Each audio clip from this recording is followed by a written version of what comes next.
Лошади внука Рахмона на соревнованиях заняли первое и второе место. Российский рынок труда теряет привлекательность для трудовых мигрантов. В Казахстане зафиксирована первая смерть от коронавируса. В республиканских соревнованиях по конным скачкам за столичный кубок Байтахт-2020, которые проводились 22 марта на столичном ипподроме, приняли участие всадники на 70 лошадях таджикской и английской пород, а также ахалтыкинцы из городов Душанбе, Вагдад, Рагун, районов Дангара, Рудаки, Файзабад, Фархор и Хавалинг. Об этом рассказал главный судья соревнований Арбоб Мирзо Шамсиев 24 марта.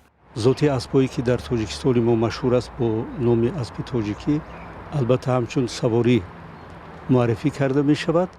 По словам Шамсиева, соревнования по конным видам спорта были организованы столичной мэрией и Министерством сельского хозяйства Таджикистана совместно с Национальной федерацией по конным скачкам и Бускаши.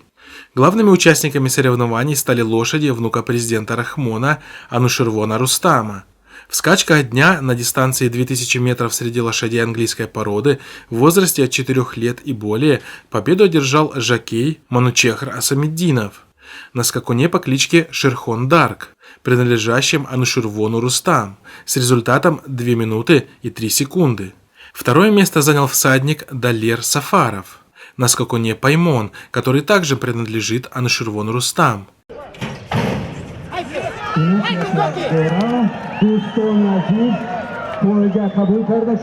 Напомним, что и в прошлогодних соревнованиях лошади внука президента по традиции занимали первые места.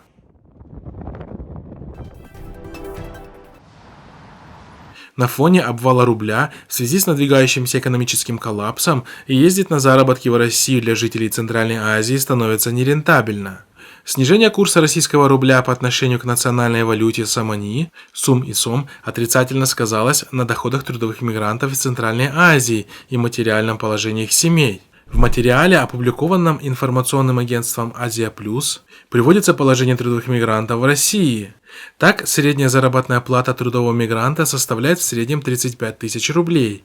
Из них 5400 – авансовый платеж за патент, 2500 за миграционный учет, 2200 за проезд на общественном транспорте. Кроме того, проживание и питание в пределах 7000 рублей.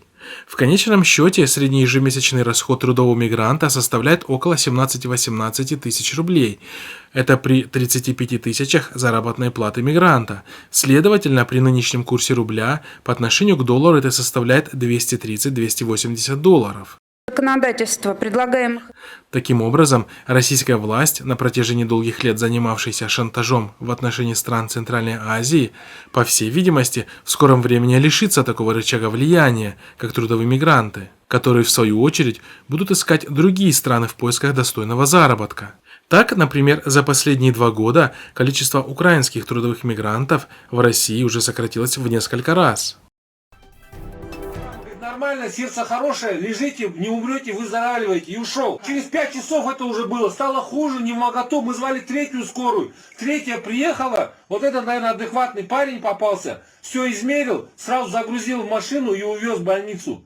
Утром в 6 утра это было. 25 числа. Власти Казахстана сообщили, что жительница Нур-Султана скончалась от коронавируса.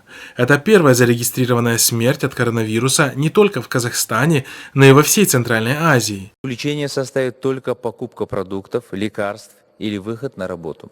В то же время с 30 марта большинство... Об этом сообщил 26 марта на брифинге министр информации и общественного развития Казахстана Даурен Абаев.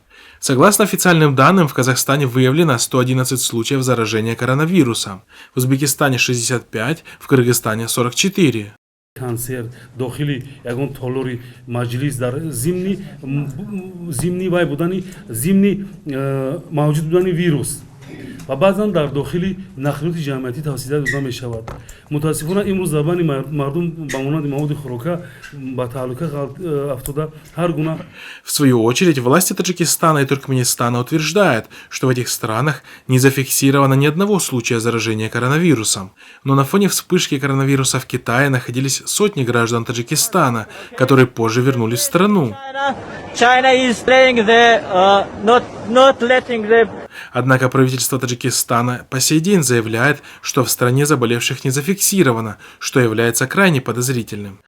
The COVID-19 Solidarity Fund has now received donations of more than 108. Между тем, 26 марта общее число зараженных коронавирусом в мире впервые перевалило за 500 тысяч и составило 500 542 человека. Число погибших от этого вируса уже составляет 22 334 человека. 121 214 больных смогли вылечиться.